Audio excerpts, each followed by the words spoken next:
Good morning, Dog Nation. I'm Brandon Adams, and this is DawgNation Daily, the daily podcast for Georgia Bulldogs fans, presented by Merriweather and Tharp. Glad to have you with us. A lot to look at today as it relates to Georgia and Alabama coming up on Saturday, including what I think might be. We're going to dive deep on this in a minute.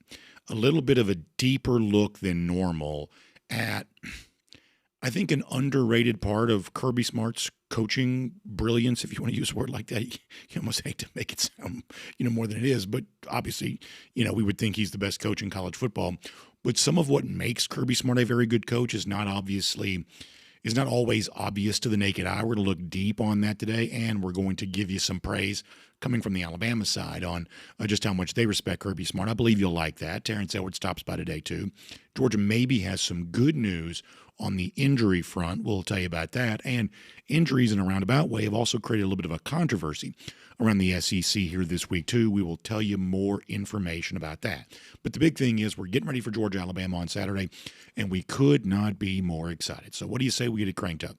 It is DawgNation Daily, the daily podcast for Georgia Bulldogs fans, presented by Merriweather and Tharp. And it begins right now.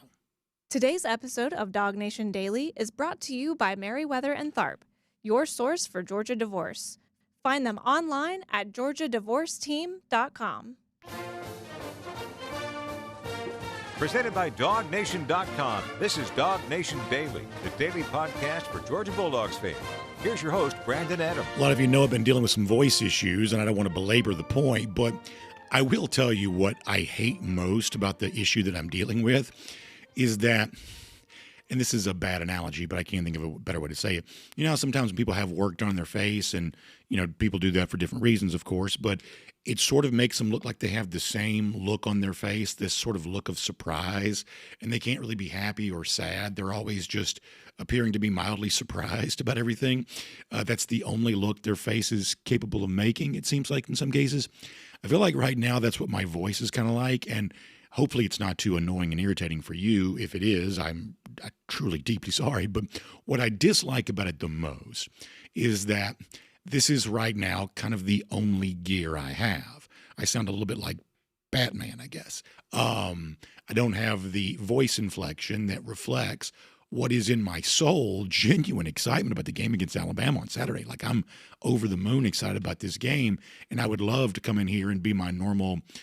And honestly, this is probably why I have voice issues, because I'm normally in here hooping and hollering and screaming and shouting about everything.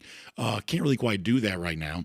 So if this comes across more monotone than normal, certainly that's not the way I feel about the Georgia-Alabama game, but it's the only vocal noises I am currently capable of creating. So hopefully you understand that we're all on the same page on that.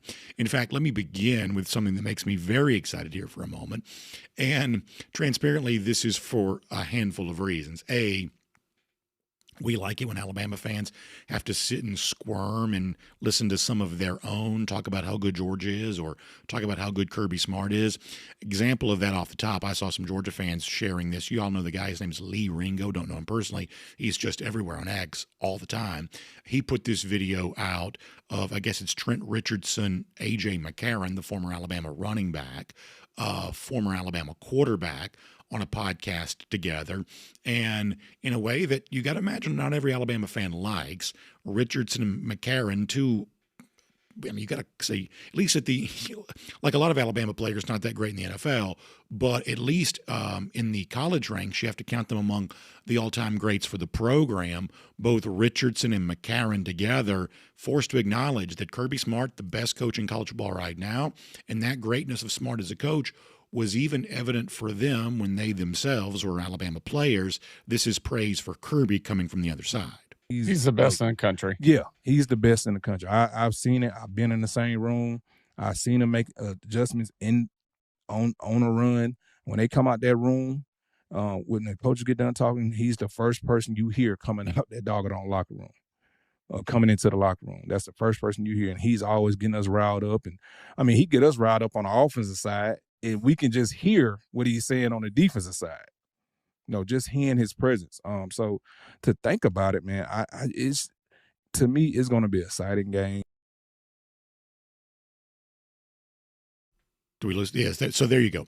Kirby Smart on the subject. I would start to say Trent Richardson, A.J. McCarron, talking about, hey, if you admit it, Kirby Smart, the best coach in college football, and he was that energetic force, that powerful figure, even when he was the Alabama defensive coordinator. So says McCarron and Richardson there. Now, there are two reasons why I want to play that. Reason number one is this, is that I do think what the two former Alabama stars say there is a reflection of just how much Georgia's competition with Alabama has changed in recent years. When these two teams played for the first time, Kirby Smart's second year in the 2017 National Championship game, it was very common at the time for Alabama fans to look over at Georgia and say, oh, y'all want to be Alabama so bad. You want to be Alabama. You wish you were Alabama. At the time, it was thought that Kirby Smart was trying to copy Alabama as he was building up the Georgia program. That was a familiar refrain that came out a lot back then. And as someone who tries to be honest and objective and obviously a Georgia fan, the one thing I thought is, well, I don't know that I want to be Alabama because I've met a lot of people from Alabama, but I would certainly like to see Georgia be like Alabama and have the success that Alabama has had. I would like for that to be the case. Well, all these years later, now you listen to the conversation, and it has changed. There is no more, Georgia wants to be Alabama so bad. Georgia wishes it could copy Alabama. If anything, at least in this decade, this half decade thus far, Alabama is envious of the success that Georgia has had. And while Alabama had a great coach, Nick Saban, we knew at the time that Saban was essentially in his 70s. That wasn't going to last forever. But Kirby Smart's only in his 40s. There's a chance this could last for a lot longer, that if there was ever envy at one point in time, as a Georgia fan, I was envious of the success that Alabama and its fans got a chance to experience. But if there's envy in this series now, it's on the Alabama side looking towards Georgia. The words of Richardson and McCarron give voice to that. Now, that doesn't change the fact that while Georgia doesn't necessarily want to be Alabama, in recent years it's had greater success, it does wish it could beat Alabama a little bit more regularly. You don't deny that. That's just self-evidently true. Of course, that's the case. But in terms of the envy that Alabama fans used to think marked Georgia fans, boy, you wish you could be Alabama. Actually, not so much anymore. You know, in this decade, we're the ones with the back-to-back national champions. We're the one with the young, hungry coach that seems like he could have many more decades of doing this if that's what he wants to do. If there's envy, it's you looking at us, not us looking at you. So just a point to make there kind of simply. But how about something a little bit deeper for a moment? And once again, to bring it back to me, self-indulgent as I am, apologies to Cody and Tristan who are helping put the show together today, because we decided we're going to go with a little bit of a strategy.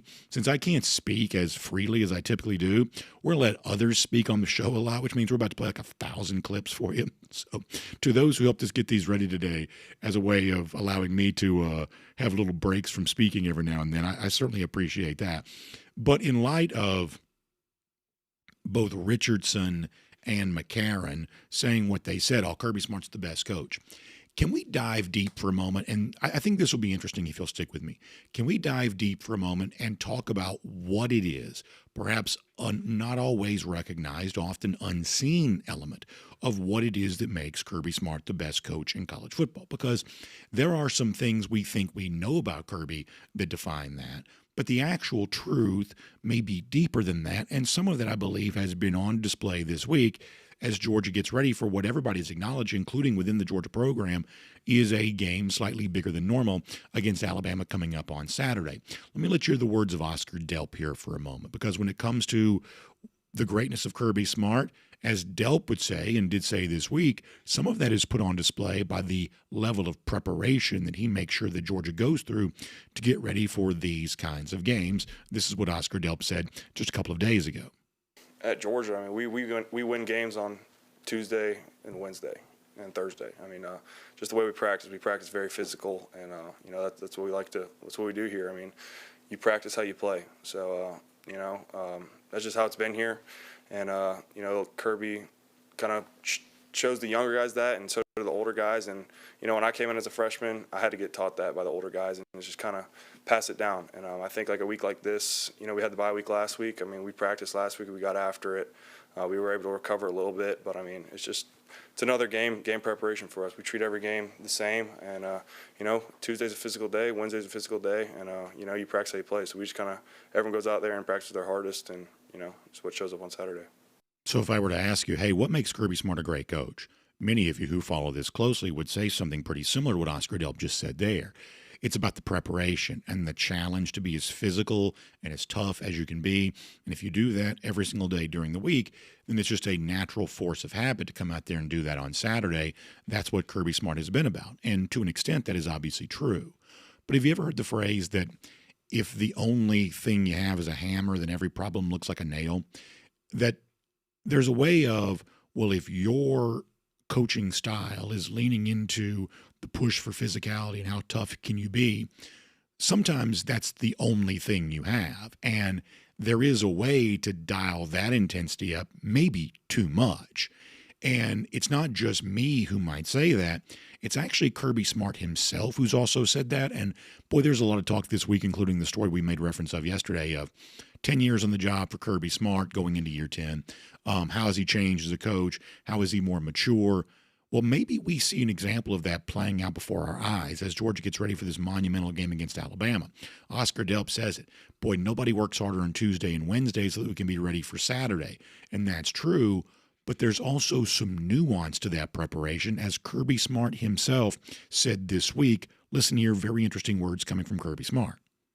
Very spirited, trying to make sure we don't overdo it. It's always it's the giddy up, whoa theory, and we got to hold them back this week because there's a lot of chippiness. Guys want to play well. I would say it was not a great Monday. Just we come off 2 days off. Not always got to get them going some. And then today was good. They had good tempo, good practice. Wait, holding them back, Coach? This is Alabama. You're going to hold them back for Alabama? Hold them back for Kentucky or whoever it is that Georgia plays in future weeks. Hold them back for one of those weeks, you might say. No, don't hold them back for Alabama. What's going on here? You're worried. All of a sudden, you, Kirby Smart, the hard driving guy that Trent Richardson and A.J. McCarron are bragging about, that Oscar Delp says, hey, listen, I had to learn this lesson the hard way when I first stepped in this program. Now you're saying don't overdo it. Now you're saying, hey, let's be careful. We don't leave it on the practice field. Let's hold them back. What do you say? The giddy up, whoa, we're going to push them, but then we're going to pull it back. We're going to push them. We're going to pull it back. What is going on with that? I think it's a question worth answering, or at least exploring a potential answer to. Here's what we know. This isn't some sort of Johnny-come-lately idea for Kirby Smart. This is something apparently he's been thinking about for quite some time. And eventually I'm going to arrive at what I think is probably going on here. But let me set it up for you more. Let's go back post-game against Tennessee. And my memory fades here. Is the first one of these about defensive backs? We remember this. I think it is. About defensive backs were challenged. He admitted that in his post-game press conference. But listen to the words he also used post-game against Tennessee that sound a good bit like what he just said about, hey, let's be careful we don't overdo it in practice. This is something that Smart was even saying 2 weeks ago. This is Kirby postgame.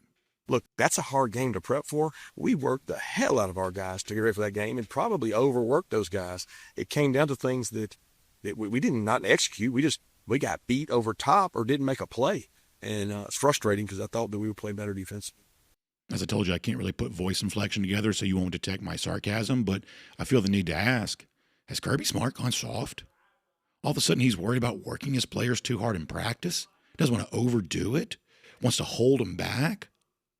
What's going on here? Has Kirby Smart gotten soft in his, air quotes, old age? Is that what's going on here? Because that wasn't the only time during that post-game press conference that he made mention of what kind of grind they'd been going through during practice. He also said that when the issue with the offensive line came up. One more time, this is Kirby from 2 Saturdays ago. It was hot today. We were worried about conditioning level. We practiced hard this week. And you got to be careful you don't leave it on the practice field because some of those guys got tired, and I was proud of both of them. So now he's worried about the weather? I mean, a few weeks ago he wanted it to be hot. Now he's worried about the heat. Once again, is this Kirby Smart? And like I said, you can't detect the sarcasm because I can't change my voice inflection. I'm sort of a one-note guy right now. But you're left to wonder, is Kirby going soft? What is this all about? Well, once again, if you go back to Tuesday, when it comes to when you push them, when you hold them back, how you make sure you don't overdo it, Smart did go into a little bit more detail about exactly what his thought process is on all of that. Here is Smart explaining his reasoning. Do you want to be your best at the end? I think if it was a playoff system like the NFL where a larger percentage of the teams made it, there might be decisions we made. Do we skip one? Early in the season differently, knowing that we got to be at our best at the end. But if you don't get to the end with an opportunity, then do you regret what you did early? I mean, there's been decisions we've made and decisions we probably would have made this year. All right, let's come back to that one in a second because I actually want to hear. We're going to get to that in a moment. I actually want to hear this one, Kirby Smart, on exactly why it is that when I'll tap dance here for a moment, exactly why it is that Smart's, and I told you we had 1,000 clips, so there's a lot going on, a lot of moving pieces here. But Smart going in a little deeper with his reasoning of exactly why it is that maybe he's making the decision now to pull back on the reins a bit and not push his guys as hard as we're used to seeing Smart being pushed. Let's hear Kirby talk about that. That's my job, to make sure that the tempo we're at is the right tempo. You certainly can't go out there and not see fastballs, then go hit fastballs. You know, you gotta practice against the speed of what you're going to play against. But we got to be careful about the volume, and not leave it all on the practice field. And it's been hot. I'm sure it's hot there. So it's one of those things we have to monitor because we're playing at night. We're not practicing at night. So let me tell you what I think is going on here. And obviously I'm just using my best, deductive reasoning. I'm trying to figure this out. What's been the mantra for Georgia all season long? Fire, passion, and energy. Georgia wants fire, passion, and energy. But if you really think about that phrase, fire, passion, and energy, it's actually energy that creates your fire and passion. That fire, passion, and energy is really kind of a repetition of the same idea, to have the energy that you need to play as hard as you need to. But here's one of the things about life that's true for football, but also extends beyond football. Many of you know this. You experience this every day. Energy is a finite resource that when you give it towards something, you don't have just an endless reservoir to then give more energy to something else. It's one of the reasons why sometimes you come home from a hard day at work, you want to play with your kids.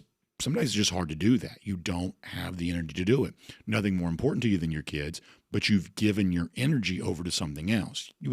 You know what that feels like, and obviously sometimes it can leave you ravaged with guilt. Certainly it does with me if that's ever true for me, but it's just what life is. If you give energy over to something, you don't get a chance to push an easy button and have an automatic replenishing of that energy. That's the kind of thing that can only be done through restoring yourself over the course, frankly, of a period of time.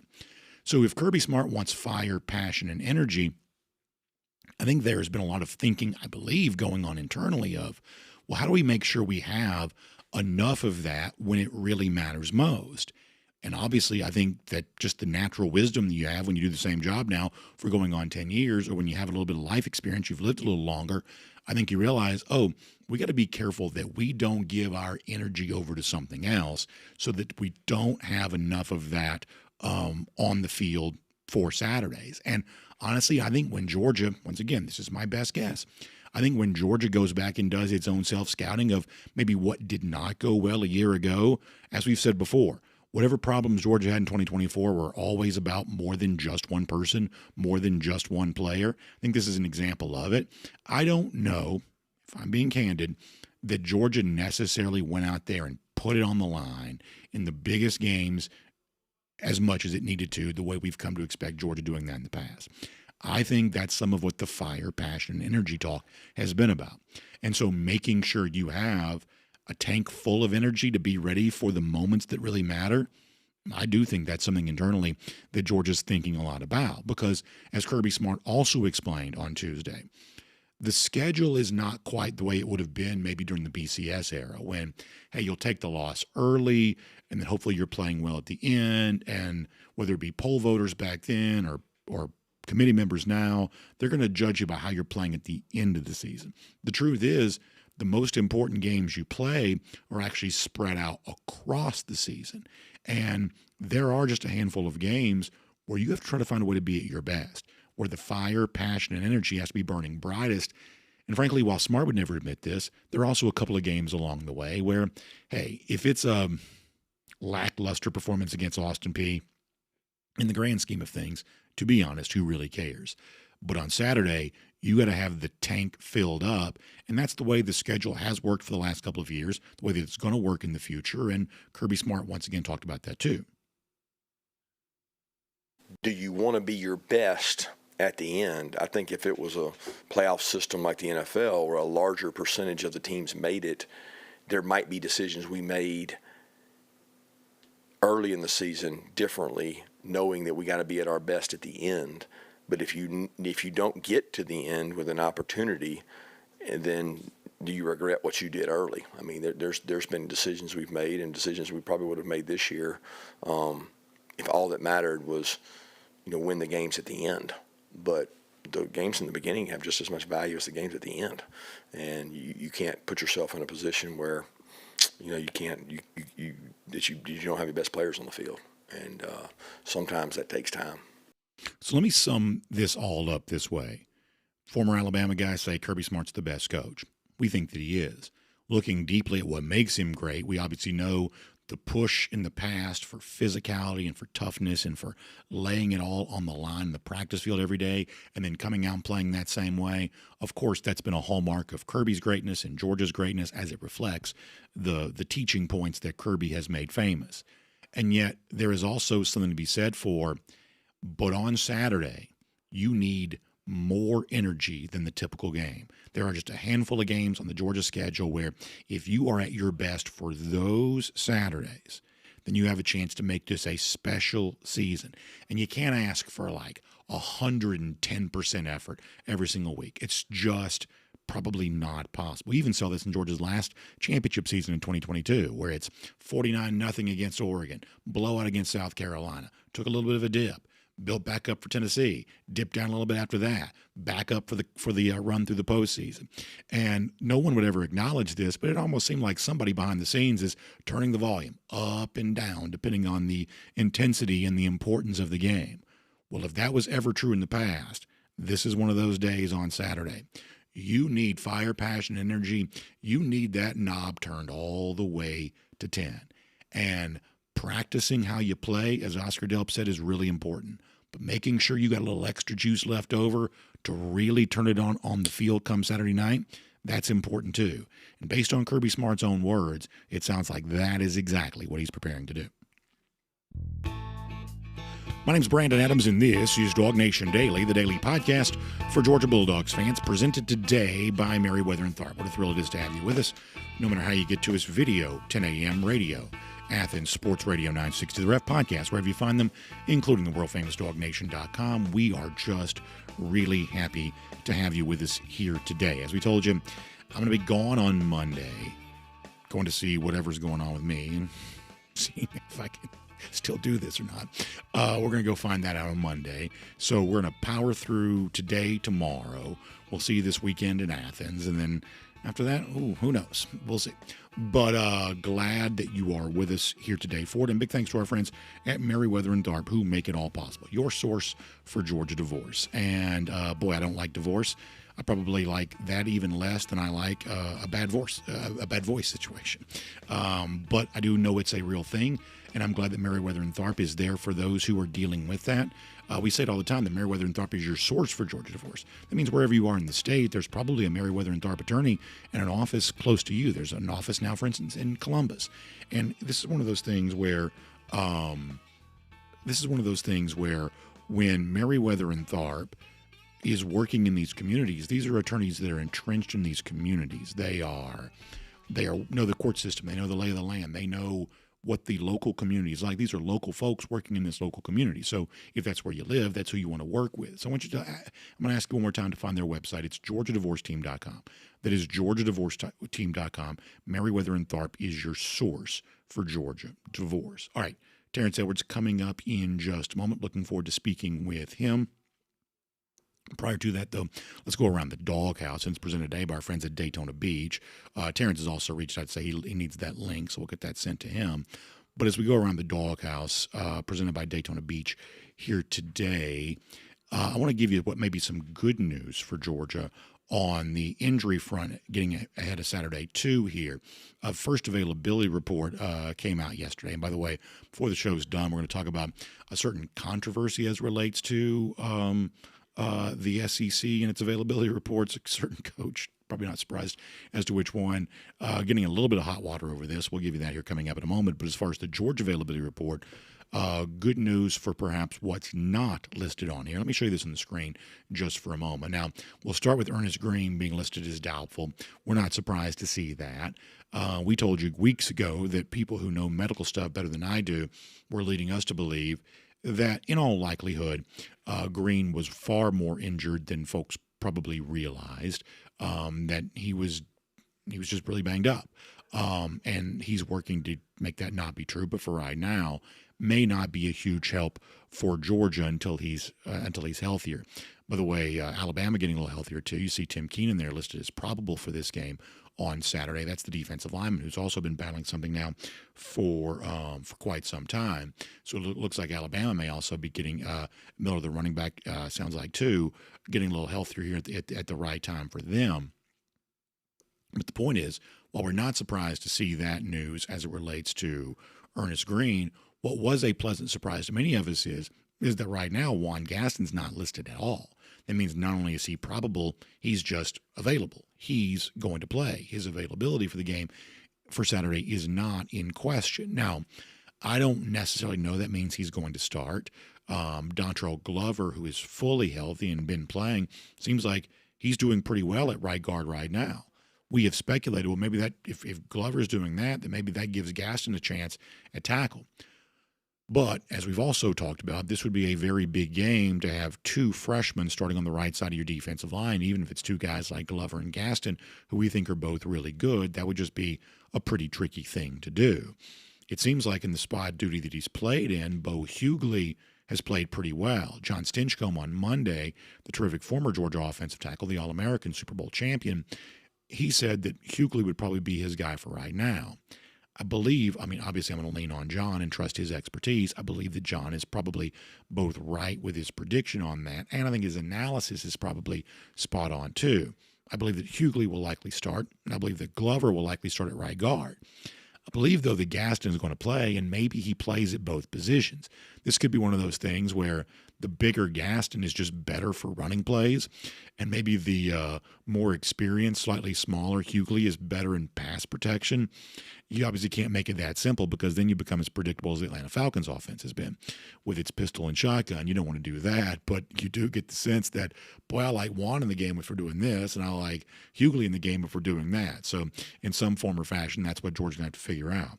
But the good news is you want as many healthy players as you can if you have to take on a team like the Crimson Tide. Bama's doing its dead level best to get healthy. We're not surprised that the magical timing seems to be working out just perfect on some of that. Although if I had to guess, I still wonder if Keenan's 100%. But no surprise that he's going to be ready to give it a go. Obviously, no surprise on the Georgia front for as many guys as possible.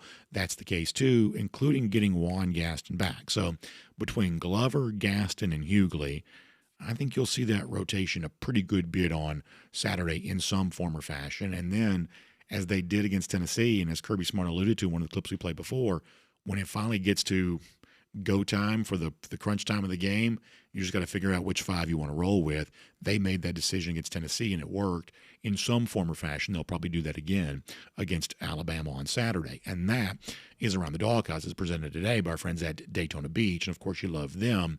I'd like to be at the beach right now. I'm just telling you I would. And, of course, when it comes to Daytona Beach, I could actually go there and get right back super quick because they got an international airport that flies right to it. That's what they're all about. 23 miles of shoreline also means plenty of hotel and resort options, which means if you're looking for a fall getaway, there's actually probably better savings than you even realize with our friends at Daytona Beach. So check out DaytonaBeach.com/hotel deals for more on that. That's DaytonaBeach.com/hotel deals for more on that. I grew up going to Daytona Beach. My happiest childhood memories in many ways. When I think about them, I think about like the Ponce Lighthouse and the Main Street Pier and some of the great stuff that you find around Daytona Beach. And I love the fact that memories still being made there on a regular basis. So check out DaytonaBeach.com/hotel deals to make your own memories at Daytona Beach here this fall. Okay, before we're done, a couple of controversies, minor ones, as it relates to Lane Kiffin. We'll get to that. Also, the status of one of the coaches we like to kick around a little bit, that's still very much in question. We'll give you more information on that. But for now, on everything that's going to take for Georgia to beat Bama, let's talk to our guy Terrence Edwards here today, DawgNation Daily, presented by Merriweather and Tharp.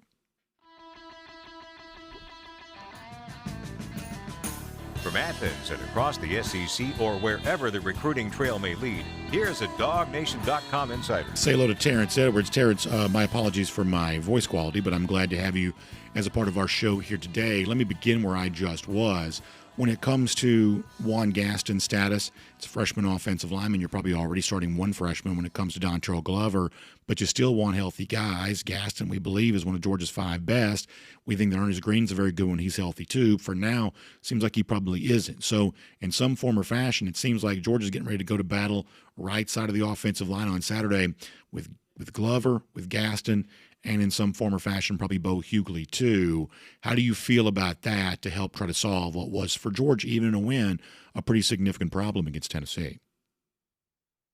Yeah, just thinking about the rotation for the offensive line, I think just from the game standpoint, I don't know what happens at practice. You get evaluated in all aspects. That's film study, that's practice field, that's game tape. And I would go with Bo Hughley right now. I think he earned the right from the Tennessee game to get an opportunity to start at right tackle. I love Glover. I love Juan Gaston. I think those two guys are, especially one, I think he's fielded for more of a guard than a tackle. Not saying that he can't do it, but I'd be a little concerned about him being so big at right guard. At right tackle. Would he be able to handle the speed rush? Yes, I think he can handle the bull rush, but how about the speed rush? So I'd be a little concerned with him playing tackle right now. Love him at guard, just having a big body, being able to move people. So if it was for me right now, Bo Hughley would probably get the first opportunity at right tackle. I think that's such a great explanation of all of this. Of of course, Gaston, the size helps, but at offensive tackle, it can be a challenge if you see like you say, the speed rush, if it's a swim move, if it's a spin, if it's something like that. All of a sudden now that big size that you have can be used against you. And maybe you'll join me in saying this. If I had to, bet my paycheck on future first-round picks on this Georgia roster, Gaston would be probably one of the first names I would come to of a guy that just has a look of a name we may hear Roger Goodell say in some future year. But much like a guy like Elijah Griffin, who I'd also say that for, the question is, how much is he able to give you right now? I believe I know what 2026 and 2027 looks like for Juan Gaston, but how ready is he for that right now? An opponent like Alabama, that's a tough team to try to find that out against, right? Yeah, and I think, he, if I'm not mistaken, didn't get the opportunity to play against Tennessee in that type of environment. So I would have loved for him to have the Tennessee game up under his belt and understand the rivalry, to understand the atmosphere of these games, and bringing Alabama into town on Saturday. It's a big game. This is a big game. So having two freshmen right now, and I know Bo Hughley haven't played a lot of snaps. I just think he's the prototypical right tackle right now, and he did play well in the Tennessee game. I think that's a momentum for him, and having the confidence to being able to hold his ground against Alabama. But I still love Juan being able to just move people. And like you said, I think he is a guy that will get his name called very early when his time comes, because he's such a talent that you can't keep him off the field. If he's healthy, he's going to play. Where I like him at right guard. We also talked about this before you joined us. Obviously, the hallmark of Georgia is its physicality, and you have to practice that way if you're going to play that way. But we've also heard more from Kirby lately about, hey, let's don't overdo it. Let's don't push too hard, because then you leave it on the practice field. You don't have it for the game on Saturday. And to me, that does make some sense. Now, listen, I want Georgia going full tilt because I think it takes it to beat a team like Alabama. But I think there is some wisdom in saying, how do we find a way to peak at the exact right time? How do we find a way to turn the volume up and have the energy reservoir so when we do turn it up, we've got the chance to respond to that moment? you're a coach. You understand the motivation game when it comes to stuff like this. You also know as a player how you manage your own energy level. What do you make of what seems like a pretty concerted effort on Georgia's part to make sure we practice hard, but we also still have the extra gear for the game on Saturday? Because it seems like that's something that, at least to my ears, they're talking more about right now than we've sometimes heard them talk about in the past. Yes, if you know Kirby, he's a big guy that's going to lean on the pulse of the team. I think the 21 team, 22 team with that Nolan and Jordan and Jalen, that teams was just different, and you could practice them as hard as you want to, and they was gonna bring it on Saturday. So as a head coach, you have to really understand your team. You got to understand that each team is different because we did it this way when Jalen and Nolan was there. You might can't do it another way because you don't have those type of players, not talent wise, just mentality wise. So as a head coach, you have to figure out what makes your team clicks, and whatever that makes this team clicks, Kirby's going to hit all the buttons, and he's going to figure out what he can get out of this team each week. And if that's holding back just a little bit, that's what he's going to do. So let me tell you what my sense is, and I don't know how much of this you hear because I know you talk to people. I think for the most part, I don't want to say Georgia's immune to this, but I would say that Georgia's less susceptible to this because Georgia recruits a special kind of player. But in talking to people that I know that also know coaches, one of the things that I think you do hear from coaches a lot is that motivation has gotten hard. Now, listen, coaches are always complaining about something. I understand that. And I'm not anti-NIL. I'm not trying to do what kids these days. I'm really not trying to like go down the easy path, the easy road. But I do think coaches privately are saying that knowing how to, once again, find the right level of preparation plus motivation for the Saturdays in which you really need to be at your best, that part of coaching has just gotten more difficult. And as I said, I don't think that Georgia's quite as susceptible to that because I think the Georgia players have their own intrinsic level of motivation. They're selected because of that. But at the same time, I think that Georgia at least has to consider that. And so when I hear you saying that and Kirby saying what he says, some of this just sounds like what it's like to be a coach in 2025, where you don't quite get the same chance to ask the same thing from players that you maybe were able to in the past. That's 100% true.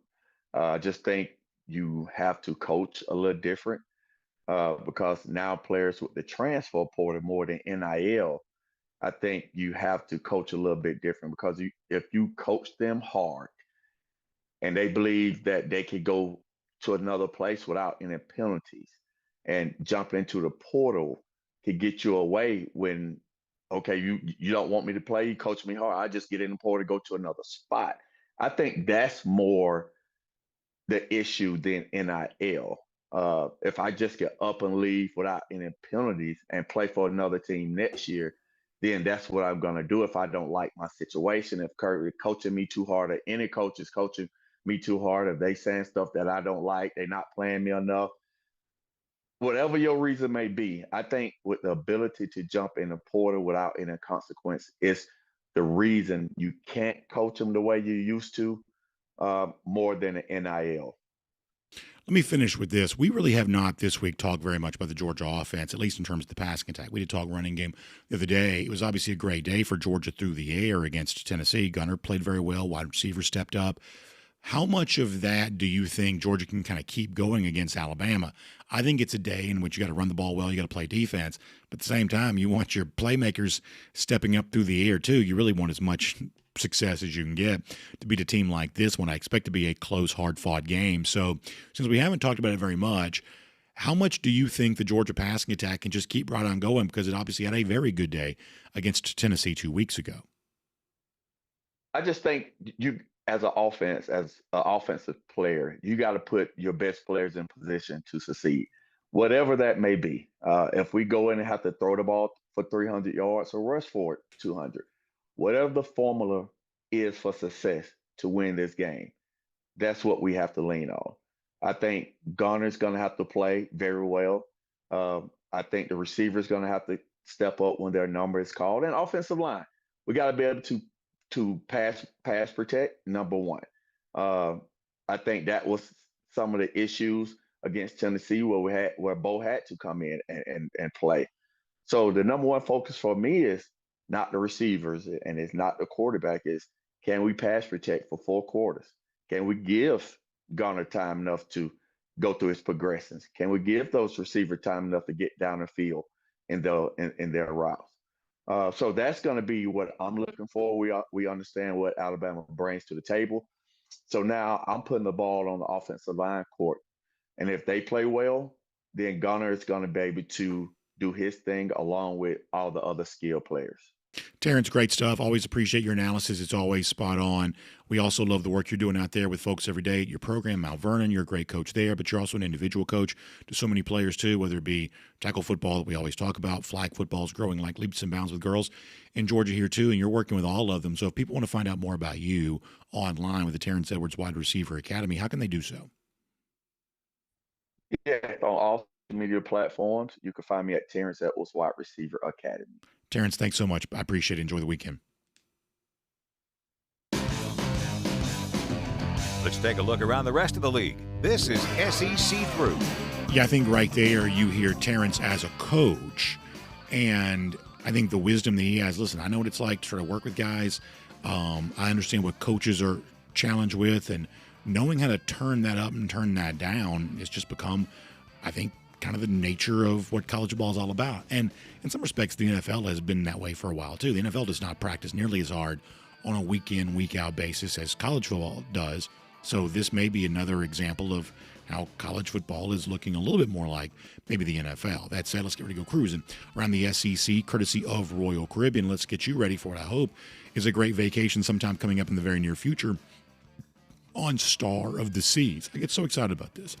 I wish my voice would reflect it, but I do get so excited about talking about all the awesome things that Star of the Seas has going, the special neighborhoods that just make this an incredible experience in the ship. You know, you have the Aquadome right there in the center of the ship. You know, on the Oasis class ships, one of the hallmarks of the Oasis class ships is you have the Aqua Theater on the back of the ship. Well, Royal Caribbean said, what if we change that around for the Icon class and Star of the Seas, the next in this Icon class? What if we put our Aqua Theater in the center of the ship? We'll call it an Aqua Dome. That'll create more space on the back of the ship for enjoying the beautiful scenery you see when you're sailing in the Caribbean and doing what Star of the Seas is doing. And, of course, the care and attention they take for that special neighborhood, they take that when it comes to Central Park and all the other special neighborhoods on the ship. When you're walking through Central Park, for instance, I mean, you really feel like you're in a city street. I mean, it's not like being on a cruise ship at all. It's remarkable. And everybody who goes on a Royal Caribbean cruise vacation for the first time, that's the one takeaway. All the various, as they call them, neighborhoods on the ship, just how different those neighborhoods feel and how unlike whatever you think the typical cruising experience is, the experience on board a Royal Caribbean cruise ship is so different than that. So Jessica Slater knows all about it. She's a travel advisor, specially selected for us by Royal Caribbean for all of your Royal Caribbean cruise vacation needs. You can give her a call, 770-718-9147. That's 770-718-9147. You can also email her, jslater@dreamvacations.com. She'll get you ready to go on all of that. Okay. Let's go cruising around the SEC, courtesy of Royal Caribbean here right now. A little bit of a minor, I don't want to say firestorm. That's a very hyperbolic word to use for this. It's not quite a firestorm. Whatever is below firestorm. It has been a little bit of a talker for folks in Gainesville that the former Florida coach, Urban Meyer, spoke out about the status of Billy Napier. I think this is interesting for a couple of reasons. Meyer says he doesn't think that Florida can afford to buy out Billy Napier, and so therefore Billy Napier is probably not going anywhere. I think this is an important thing to keep in mind for a couple of reasons here. Reason number one is there is no first-person reporting in Gainesville echoing that sentiment at all. The reporting that we have on the record about this is that Florida does have the money to buy out Billy Napier, that if they decide they want to move on for him, it's already been leaked to the media, several folks close to the Florida program, that money won't be the option here. That's not going to be the issue. So this is both interesting for the Meyer part of this and the Napier part of this.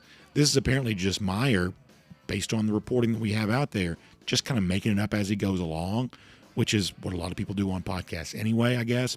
But in the case of Meyer, he's also one of the prominent analysts for Fox. And As I told you the other day, I was a little bit concerned when this new arms race between the SEC and the Big Ten started that the Big Ten was going to have Fox and CBS and NBC, the major networks to the extent that still matters, while SEC was only going to have ABC and ESPN. I thought that the SEC was potentially at a disadvantage. As it turns out, though, that's not exactly the case. The SEC ratings have been amazing. I think the coverage has just flat out been better. All the Fox games are starting at weird times. You had Michigan State playing at 11 p.m. last week. You've got West Coast teams going to be playing at 9 a.m. That's kind of a mess. And here you have what's supposed to be one of your prominent analysts on your network getting what, based on reporting, would appear to be just basic facts wrong, just sort of shooting from the hip and making it up as he goes along.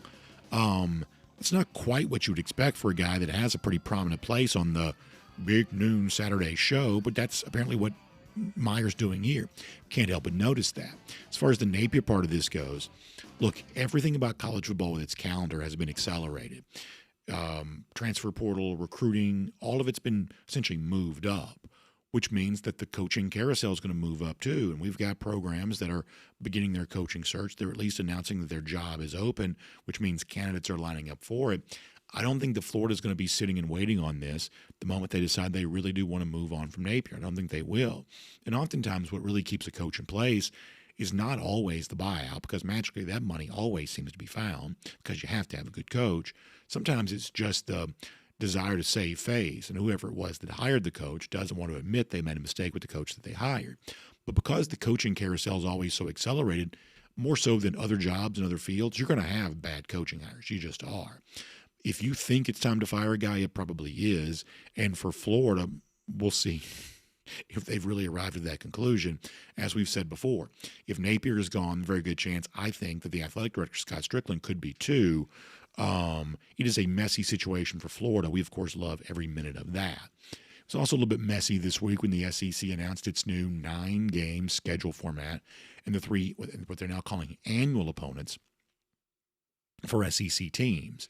And behind the scenes, the sense that I get from people who know more than I do is that this is the least popular undertaking the SEC has ever gone through.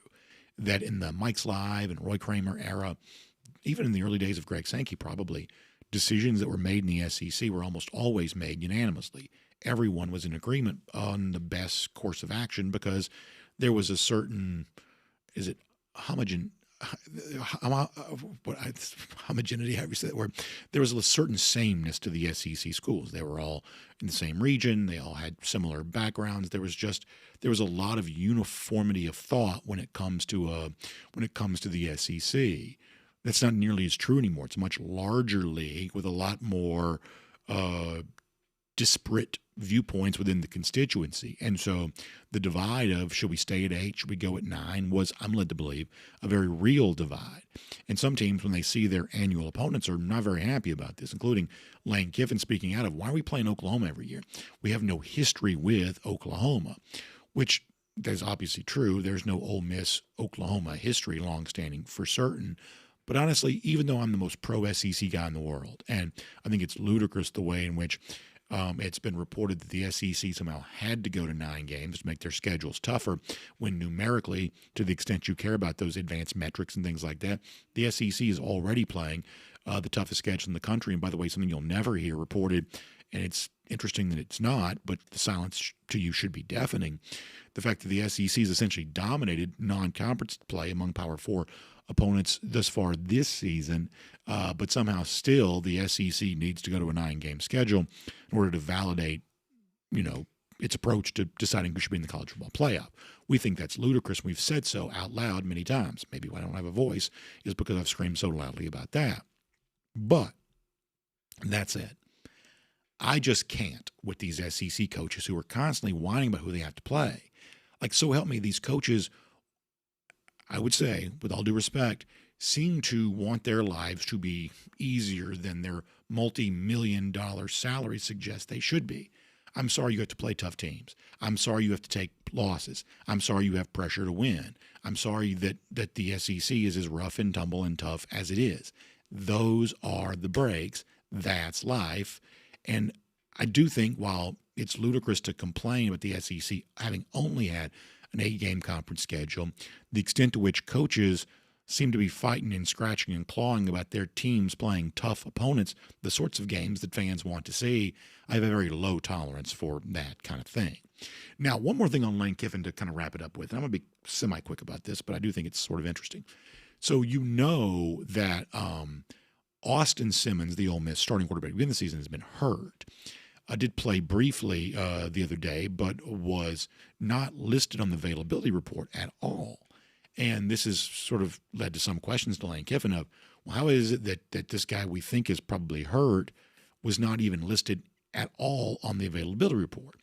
And Kiffin's response, I think this was yesterday, the SEC coaches teleconference, saying, well, if he's available to play, then he shouldn't have to be on the availability report, which seems to be, I think in the eyes of some, probably a slight violation of the spirit of that new SEC rule, because it is certainly seemingly true that Simmons, while available to play, not available to play without limitation. It would certainly seem to be the case. Now, for the game against LSU on Saturday, whether it's Simmons or the other guy, it doesn't seem like there's a wild degree of difference between the two right now. Ole Miss has been a small favorite at home against LSU this week, for instance, regardless of who starts at quarterback. But I think that this is one of those things where coaches have a little bit of a misunderstanding of what the availability report's actually for. This is not the media trying to extract more information. This is the simple, unavoidable fact that injury information involving your team is inherently valuable. That's very useful to gamblers. And this may seem more true because of the recent legalization of gambling. It was always true because people have always been gambling. And with the availability report, no one says this out loud, but this is what it's supposed to do. If you try to keep injury information a secret, A, it never really works. There are always rumors. B, by keeping it a secret, you're creating a scarcity. A scarcity makes the demand for that information go up. I got to tell you, there are a lot of people that would do a lot of things to get access to scarce information. And if you're Lane Kiffin or any other SEC coach, you don't want your program falling prey to what unscrupulous people might be willing to do to get access to injury information that you don't want to get out. By revealing it and releasing it via an availability report, you're actually reducing the scarcity of the information, therefore reducing the value, and therefore de-incentivizing some of the things that people might be willing to do behind the scenes to get access to your injury information.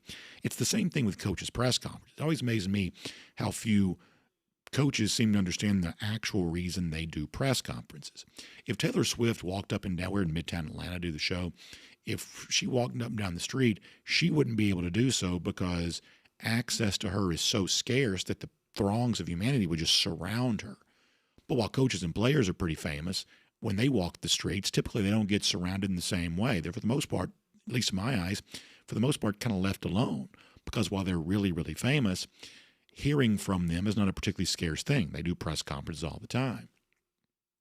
But listen, if you scrolled through your phone, TikTok, Instagram, something like that, think about the stuff that you see, the viral videos. How much of that now is rando with his cell phone camera going up to a random person and just doing a man-on-the-street style interview? That seems to be a pretty popular strand of internet viral video stuff. Well, if you start reducing the sort of sanctioned access to you, you're only going to create a level of scarcity that someone's going to step into the void and try to make a little bit of money off that market. So some of these coaches need to be careful, including with these availability reports here. They exist for a reason, and in some cases, it's not quite the reason that some coaches think. We'll make that cruising around the SEC, courtesy of Royal Caribbean. Now, a couple of shots out before we get ready to go here today. Let me start with this. Our friends at Mercier Orchard's Hard Cider. Y'all know how much I love it, and on days when my throat's not feeling very good and things like that, the smooth flavor of a Mercier Orchard's Hard Cider, apples obviously come in all different flavors and different tastes. I probably lean more on the sweet side than the tart side. And so when I think about the really sweet flavors of a Mercier Orchard's Hard Cider, those are the ones I like. I like the Just Peachy because it's got the apple cider taste that Mercier Orchards is famous for, with a little bit of a peach blend. They also grow peaches there at Mercier Orchards Hard Cider too, or I should say Mercier Orchards too. When you When you blend those flavors together, it's a great sweet taste. Tastes good, feels good going down my throat. I really like that. Mercier Orchards is all about that. And so it's a great time to go visit Mercier Orchards right now. You can see the hard cider being made, which I think is sort of a fascinating process. But you can also get the great taste of Mercier Orchards right to you at your local supermarket or your beverage store, or in some cases your favorite restaurant. Just simply search Mercier Orchards hard cider to find out more about that, or find them online, mercier-orchards.com/hard-cider. That's one of the reasons why I say, why don't you just Google Mercier Orchards hard cider. Mercier is spelled Mercier.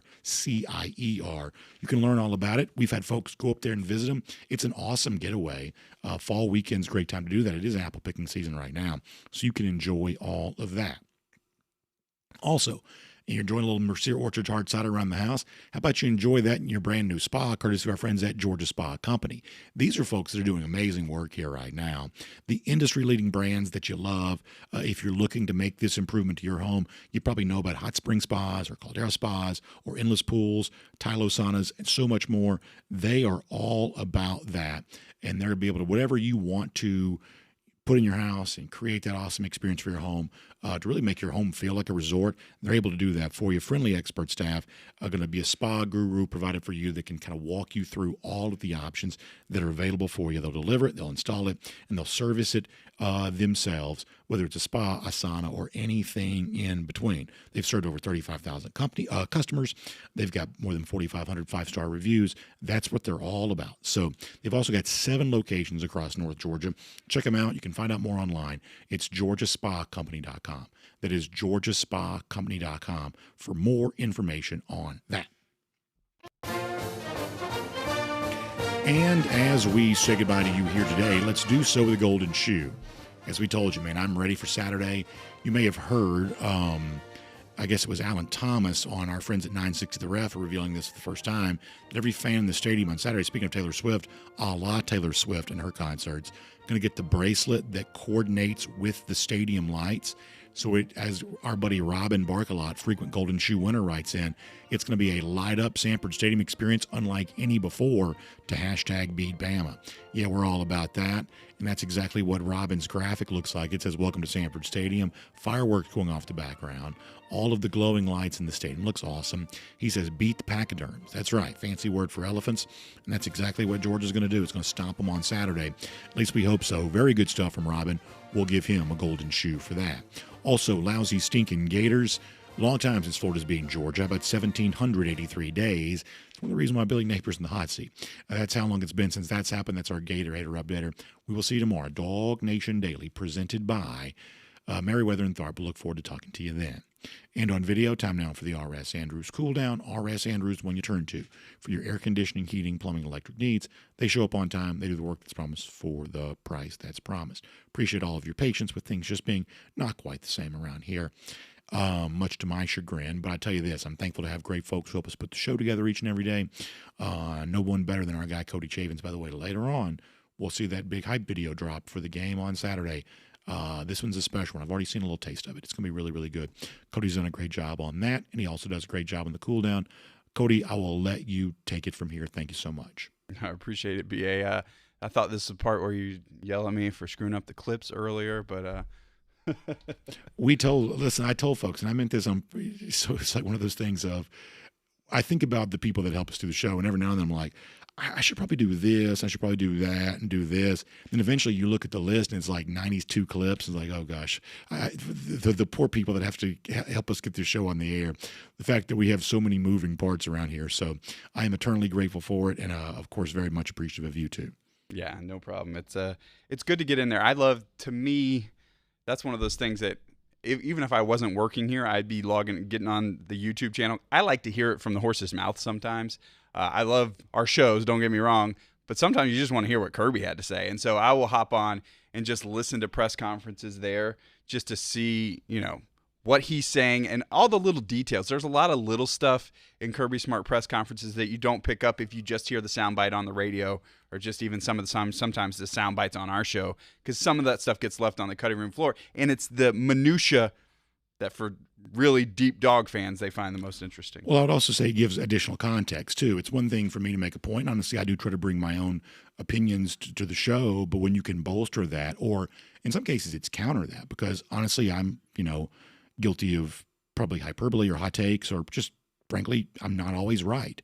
And so when you can counter my voice with other voices, whether it be a guest or hearing from the Georgia coaches, players themselves, we've never wanted this to be just me sitting here droning on, especially when I sound like this. What a disaster that would be.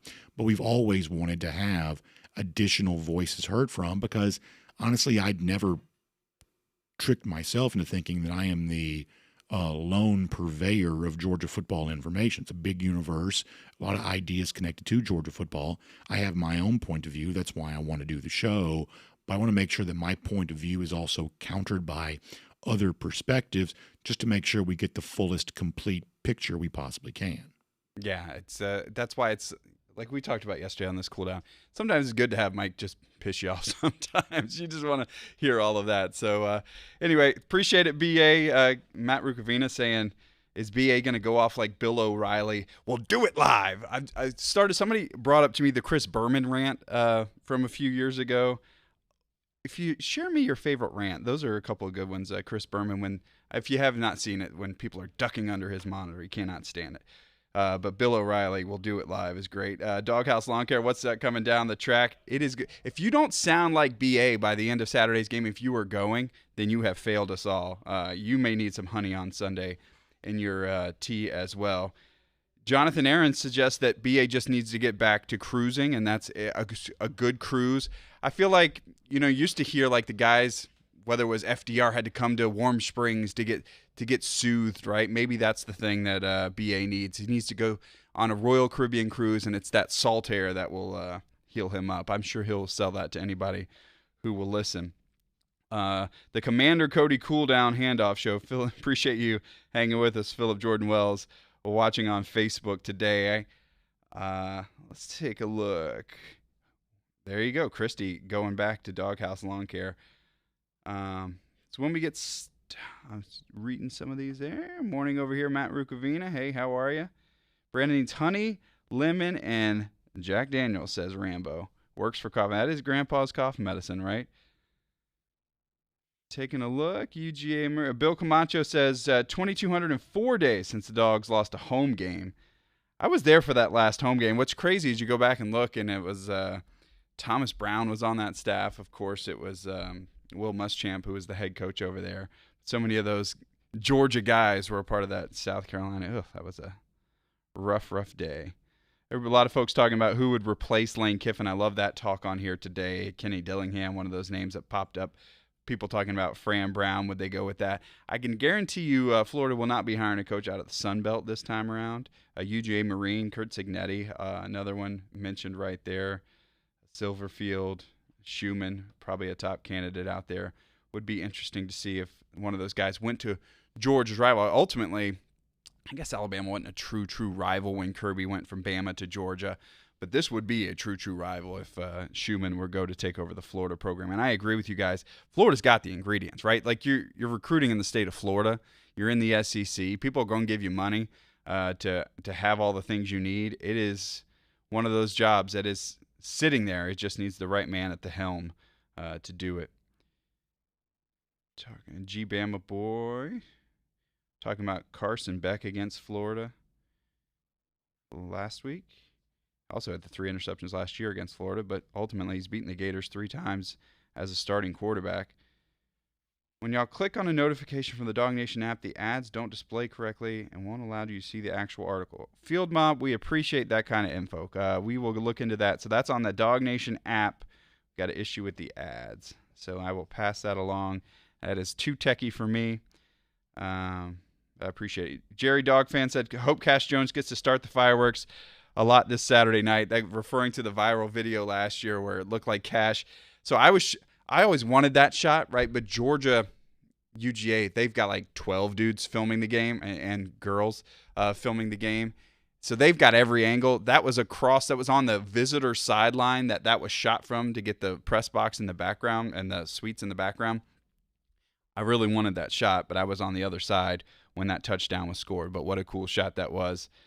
One of the things I do need from you guys, I'm going to crowdsource this a little bit. We've got DawgNation at Large coming up today. We've got to figure out, we do our touchdown prediction, which dog will find the end zone in this game. I did great the first 2 weeks. I picked Lawson Lucky, I think, last week against Tennessee and did not get a Lawson Lucky touchdown. But let me know who I should pick this week for our touchdown prediction. Which dog will score a touchdown this week? Let me know in the comments. Field Mom asking what the thoughts on the black jerseys are. I like the black jerseys. I don't think this is the week to do it. I wouldn't mind seeing it work in once a year. I thought Black Friday last year for Georgia Tech was the perfect time to do it. We didn't see it ultimately then. But I don't mind working it in to the normal rotation. There's so many other cool, the white on white that the recruits always take pictures with, I think is really cool. I think, does that jazz up an Austin Peay or a Marshall game? Yeah. So why not do it? Why not throw it out there? We're getting to see plenty of red. So I don't think that throwing in a different jersey every now and then is a bad thing. I don't think it, hurts your tradition by any means. I don't mind it. Delp for 12 points. Oscar Delp touchdown. See that Gunner. So if it's Gunner, it's got to run for one. But if you think Gunner's going to run for one, Elite GB, I like that. The black jerseys might be cursed. There's so many. God, the Hawaii game I always go back to. Marcus Howard, I ran into this summer shooting stuff for Super 11. I always think of him in the Hawaii game in the black jersey. So I think of that, and I think of the Auburn game. I tend to slip my mind past the 08 Alabama and some of those other times as well. Number 3, we'll get a touchdown this weekend. Gary Holt. Nate, I like the idea of Nate Frazier. Gunner and Time Simpson wouldn't understand. And Dennis, I missed your comment there. Calling Noah Thomas. I would love to see Noah Thomas finally get in the end zone, and if this is the time that it happens, I think it could be. Dylan Bell had that long touchdown against Alabama last year. Could he be a possibility? I think that's if there's only 3 of us picking. Now the thing about our touchdown prediction, you only pick the same player 3 times throughout the year, and so you don't want to burn somebody. But I think this is where you go. Big time players make big time plays. So I think we got to go big time player this year.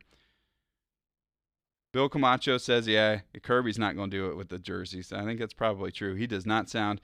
We played the clip on DawgNation Daily last week when somebody brought it up. And he just shuts it down. He said, nope. Just a very quick, nope, not going to happen. Dalen Everett, pick 6. That's my question, Jerry Dogs fans. Will they test Everett? It seems to be he's the guy now because it's Daniel Harris and Ellis Robinson, who, again, got exposed in one-on-one situations last week. Do you even try and test? I guess if it's Ryan Williams on Dalen Everett, you're going to throw to Ryan Williams. So, yeah, you are going to throw it that way. But I like the idea of Dalen Everett. You talk about big-time players, big-time games. Last year against Texas, he was that man. White helmets look so clean. Everyone has a white helmet now. Yeah, I do think you're kind of late to that party, but I do like it. Honey and hard cider, says Randy Hall for BA. Can you put the honey? I don't know. I've had some of the hard ciders from Mercier's. Some of them are very good. Let's see what everybody else is talking about. We don't need to Oregon up the unis, keep it clean and traditional. I mean, you can't beat the red on silver britches, but I wouldn't mind it once a year for especially one of those. Don't do it in a big game. Like, don't think that's going to bring the juice. But I don't mind doing it. The one thing about it for my job, I especially love just red at home, white on the road, normal jerseys, because it makes all my video not look dated. A couple years, when they play Boise State and you see any video, you can't use any video from that game because that's the Boise State game. Or thinking about the black helmets at Florida that year, like all of that stuff sticks out like a sore thumb. So anytime you have that, it's not good for the file video portion of me. Personally, Cody, predict Nate Frazier. Appreciate it, Bill Camacho. Touchdown or 2 in this game. Need Colby Young to have a big game. Red pants again for the away uniforms. Yeah, again, thinking back to Arkansas. Was that Arkansas a couple years ago? A couple years ago. It was 2020. But, yeah, thinking back to Arkansas, went with that. Or was that 21? 2020. That was 20. Stetson came in, but he would eventually get benched again. That's what I was thinking of. Noah Thomas, Kirby technically 3-0 in black jerseys. So there you go, Jimbo Sliced Bread. I just think he, like I said yesterday, I think it really goes back to him. I don't care if they played naked, KC. I think he doesn't want to motivate the other team. He doesn't want to give them anything. I saw Jeremy Bernard was on a podcast this week and talked about, he's very aware that Georgia's doing a blackout, at least for the fans, and I'm gonna wear a white suit because that's gonna stick out. So those guys over there, and Kirby uses all that kind of stuff as motivation too, right? So he knows what other people are doing, and I think that's part of it in the big games. You guys have brought up the offensive line, pass rushers, and defensive backs. What other groups or players are critical? Are you critical of, and what do you think needs to be improved? That's a lot. Offensive line, pass rushers, defensive backs are right up there. Tight ends are doing their thing. They're just not getting the football a ton.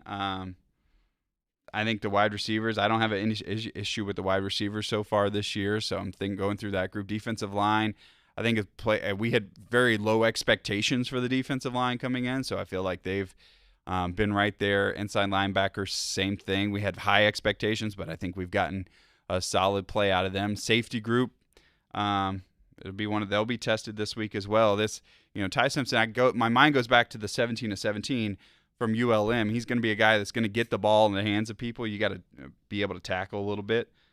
So that's one of those things that safety group will be challenged this year. But I don't really have another issue. I would love to see one of the running backs step up. Nate Frazier, I'd love to see him clearly be number one, but I don't have an issue with how that group has done overall. 2020 Dwan Mathis game. Appreciate you, D-Mart. Well wishes for BA. Yeah, keep him in your thoughts this week. BA doing a high school game. I think he's still doing the high school game this week, Randy Hall, and I'm not sure where he is. I do a high school game every week as well. I've got one that I've got to do. Another blackout funeral, HB, talking to him about the 08 Georgia and Alabama game.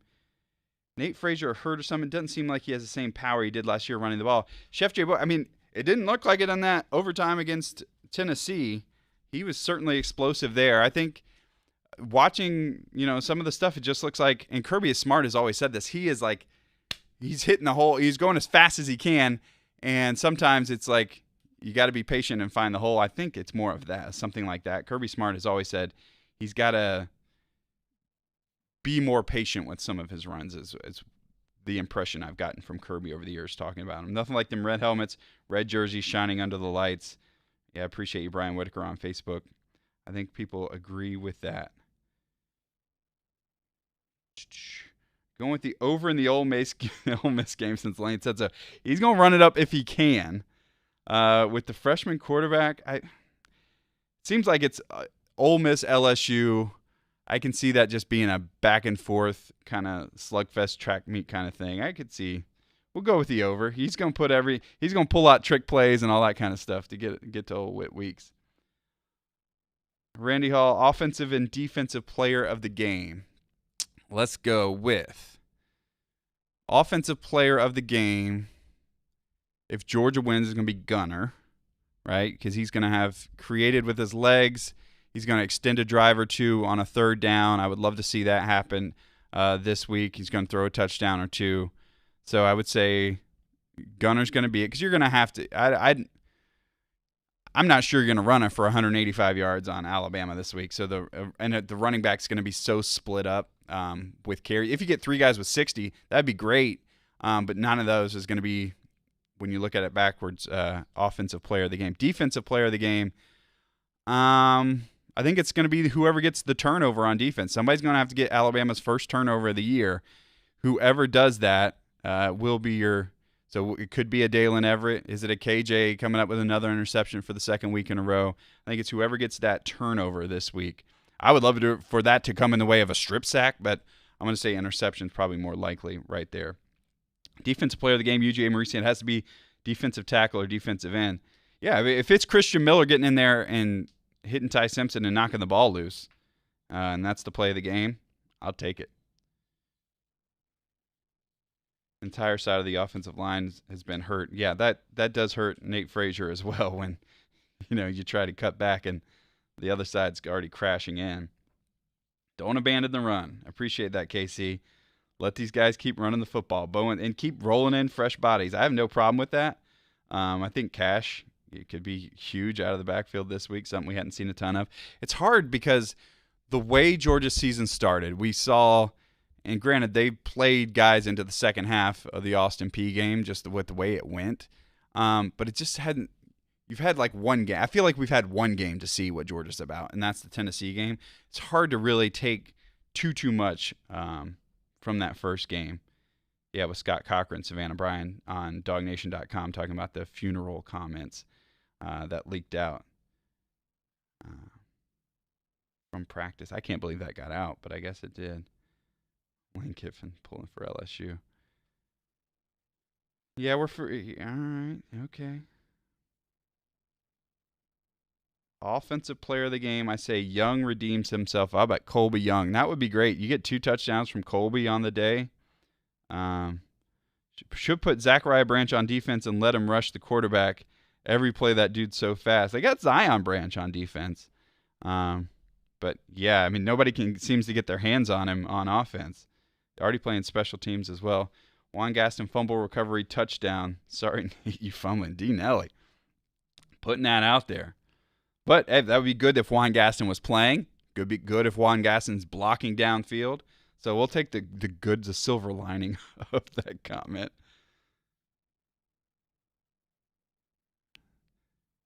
Gonna be Cole. Chris Cole, I could see that being the case as well.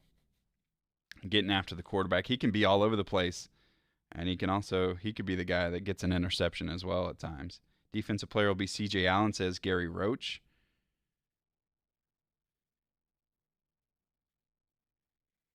C.J. Allen going to play big. I think Raylan Wilson's been really good this year as well. Like I said, that group I think has really been just fine. Can't dig ourselves in 28-0 holes, says Savannah Bryan, this year. Yeah, totally agree. That was one of those things last year. It was for me, it was the true Larry Mott. I gave up, you get it too. I was ready to leave that stadium at halftime. I was not having a great time. I even texted somebody. I was like, you just want to meet at the car? I did not see the comeback coming, so shame on me. But, yeah, you cannot do that again this year. And you do think, I think of Kalen DeBoer, I think they're going to have something in that first drive, right? They may go down and score a touchdown. But that's just going to be kind of the way Tennessee was. But you can't, even that 21-7 hole, you don't want to be in that hole either that you were last week. You can't play the whole season that way. So it'd be good for the Dogs to get off to a hot start, draw some stuff up. Jerry Dog fans wants Christian Miller 2 sacks on Saturday. Again, big-time players, big-time game. Let's see it and do it. Let's see Elijah Griffin get going a little bit. I would love to be calling some of the other defensive tackles' names, right? Like, let's be calling, McLeod's name, Xavier McLeod's name a little bit. That some of those guys stepping up would make a huge difference, I think, this week. Got a few more minutes here. We got to get some of the other stuff going as we got a bunch of we got Dog Nation at large to get ready for today. And I coached at Chamblee when Davin was a freshman, Gary Roach. Good stuff. So we probably missed each other by a few years there. There was a few coaches in between me and Davin, but love a good Chamblee Bulldog reference. Since 2010, I hadn't been to a game other than 2020. Garrison Tucker, got to get you to old Athens town. Everyone going for it on fourth down, success or failure on those plays could very well determine the outcome. Think back to last year. Now, Georgia had to go for it on fourth down so much in that game. But Georgia, first half against Tennessee, right? There was a fourth down that you didn't have to go for, but they did. I think the other part to keep in mind, though, is Kirby's got to have a feel for the game, right? If it's going to be a field possession or field position type of thing, it could be worth it to punt sometimes. So you just got to know, especially if you've got a guy like Thorson who you feel like can put it in the corner and pin him down deep. It may be worth it if you feel like their offense is going to struggle and they're going to go 3 and out and get the ball right back.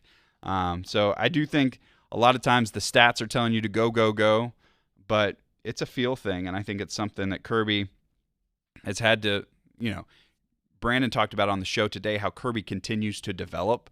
I think that's one of those things that keeps happening for me. He's not a complete product as a coach, even 10 years into head coaching. He's still learning, whether it's how hard to push guys in practice, and that happens year to year with your team, but also getting those in moments, big spots. I feel like early in his career, there were moments like the Justin Fields, and there was always a big moment in the game where you're like, I don't know if I would have done that, or maybe just because it didn't work out. But I feel like he's gotten much, much better and has a much better feel for some of that stuff. It's time management type stuff as well. He's gotten much better at over the years. Z Branch for offensive player, Christian Miller on the D. Appreciate you, Matt Rukavina, on Facebook sharing it right there. Maybe some Gabe Harris love. I would love to see Gabe Harris get after it a little bit. Joseph Jonah Johnye, Matt Rukavina. That'd be a JJA so much looks the part, but I would love to see a breakout game from him as well. 90 here yesterday. Field Mob, where are you at? Ready for fall. It is, still way too hot. Trying to do fall activities. Like, you talk about the apple picking at Mercier, and you go up there and you're just sweating. That doesn't make you think of apple picking. Dylan Bell, halfback pass. Could they be pulling out some of those tricks?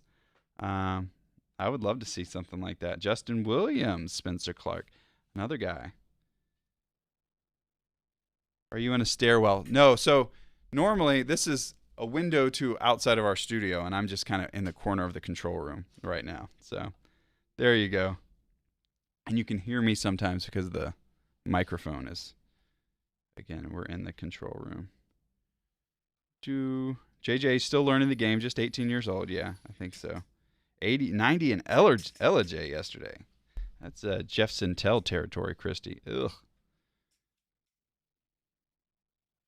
Gotta beat Bama. Dwayne Hodges. I love that. We'll go for just a couple more minutes here. Get to work. We need a behind-the-scenes studio or behind-the-scenes video what the studio looks like. You guys, it is not very big. You guys see, if you watch that wide shot is about as wide as it gets. That is the studio. The control room, which is where we are. I can't really do anything if that camera's locked down that I'm looking at. But it is new. Are still fairly new digs. It's very nice here, but it's just not big. That space we had, the last studio, we had both very big rooms where we were set up there. Want to see tempo with runs, take advantage of the crowds, and Bama misalignment issues. Yeah, get out there, get the ball snapped. As they can't hear, they can't get set up. Let's go. Philly Dog special. Wouldn't mind seeing a little halfback pass. Could coach better than Napier? It would take me a while. It's one of those things, man. I think we all can sideline coach when you're down in there and it's craziness. That clock starts moving fast. But that's why you get paid the big bucks to do it, right? Like, that's why you got to do it.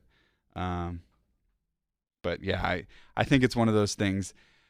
I will tell you an example. Like, I was shooting AJC Super 11 stuff this summer, and Craig Dandridge comes up to me face to face and just gets off the line, and then you realize, watching it all on TV, and then the dude's in your face, and you're like, I would have no prayer of stopping something like that. So I think things move very, very fast.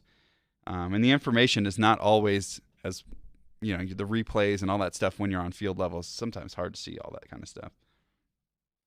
Jacob Alexander, you have a great day too. Thanks for hanging with us. Baruch Dog, he was doing sports broadcasts from tight spaces for a quarter century. Appreciate you, Andrew Sisson, for watching. Broderick Thomas was a great left tackle, DeKalb County product. Yep. All right. We appreciate how is Keenan going to be from tightrope surgery, Aaron Dixon. Big question. We'll finish on that because we talked about the availability report this week. I think we saw from all of the dogs who have come back, maybe besides Brock Bowers, who is the exception always, you don't just pop back and be 100%. Even that game he popped back, was that Tennessee a couple years that year? Even those games, or maybe it was Ole Miss, you don't come back immediately 100%. He was still on a pitch count then. I think that will still affect Keenan. All right, appreciate you, Brian Whitaker. Appreciate everybody joining us on the R.S. Andrews cool down today. R.S. Andrews, We had R.S. Andrews go with the flow last night. If you want to see everybody's picks for all the big games this weekend, including Georgia-Alabama against a 2.5-point spread, you can check that out on our DawgNation YouTube channel. We'll have DawgNation at Large coming up tonight with Connor and Kaylee, and I'll hop in on that show as well. R.S. Andrews gets you everything you need. Heating, plumbing, electrical, get your house up to snuff. I live in an old house. Sometimes things break, and you got to call R.S. Andrews. So be sure to do that. You can check them out at rsandrews.com. That's going to do it for the cool down today. See you right back here tomorrow for our Friday and our big hype video debut. All coming for you. It is DawgNation Daily presented by Merriweather and Tharp.